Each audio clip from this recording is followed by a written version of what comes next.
No light today. We saw that happen in the middle of yesterday's video, but rest assured, the light will be coming back and better than ever. We're getting a better light. Now, also not so great in the land of Billy is the sell-off in energy stocks.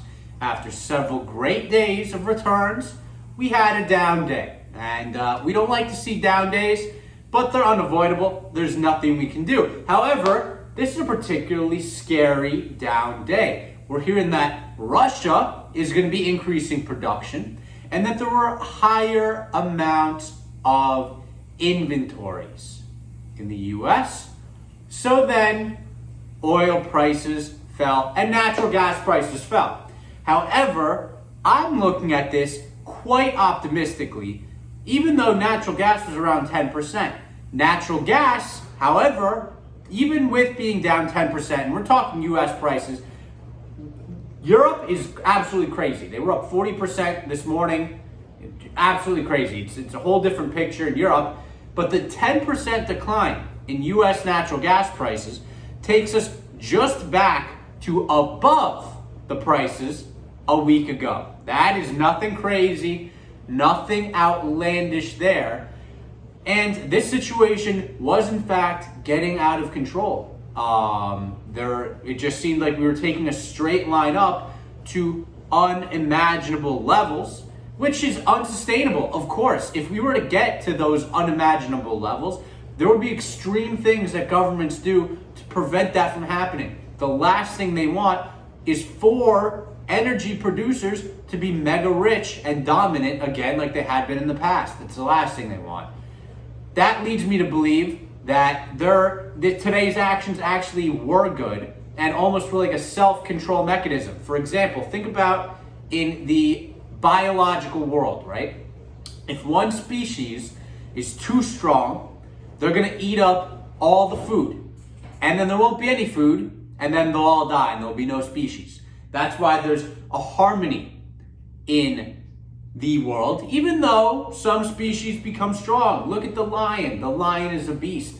And we are now seeing how energy companies truly are the lions of the world, yet are priced as if they are the Beatles of the world. That is a mismatch. We want to buy the lions for the price of a beetle, and we're doing that right now. The price per barrel is still above 77. It's incredibly high. JP Morgan says they could see it going to 130 to 150. That's a ridiculous move. We'll see if it gets there. Who knows? We'll see if it gets there. It was there in 2014. We're at levels not seen since 2014, and it looks like this move is just getting started. It's still got a lot to go to get there, but we will see. Anyways, I am firmly in the belief that we're not going to go much lower on the price from oil here, if at all. It's clear that the power of price is in the producer's hands. Russia doesn't have to pick up production if they don't want to, but the price is very, very attractive.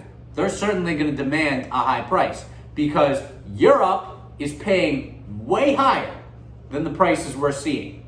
Way higher than that 10% decline. Same thing with Asia. So Russia is going to get a pretty damn high price. That's just the way it is. That's the picture of the market right now. So the outlook remains strong. If Europe is happy to pay these prices and is capable of paying these prices, well, you best believe they're going to pay slightly lower than they are, which is still most likely over 100 to 200% what we're paying here in the United States. It's an interesting market, a lot of different price points in a lot of different areas. That's just the way it is based on supply, demand, location, deliveries, etc. However, there's still signs that the market isn't in for some catastrophic decline, that some of the behavior today would indicate that some of the weak hands may be emotionally fearing.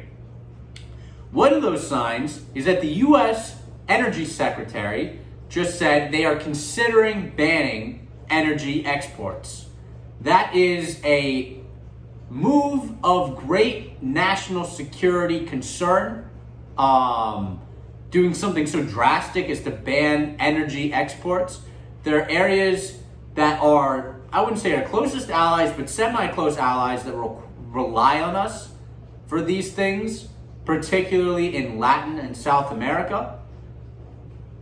You would only do that to those countries if you've got a serious problem. And certainly a serious problem. In addition, just yesterday, OPEC Plus had a meeting, and it was their it might have been Monday. Just this week, OPEC Plus had their shortest meeting on record, 25 minutes, indicating that there was a high level of agreement amongst OPEC members on price. The Iraqi minister today said $75 to $80 a barrel is a fair price for both producers and consumers. And I tend to believe that. That's the price we're at now. Even if we stay where we are, energy companies have a whole lot to catch up. However, I believe there's a good chance the price per barrel continues to push higher from here. We'll see what happens. I'm not concerned. I did a little nibbling on this dip. Don't you worry. I did do nibbling on this dip, even though we've had a run. I haven't added to any positions throughout this run. I nibbled today. So we'll see what happens. And until next time, peace out.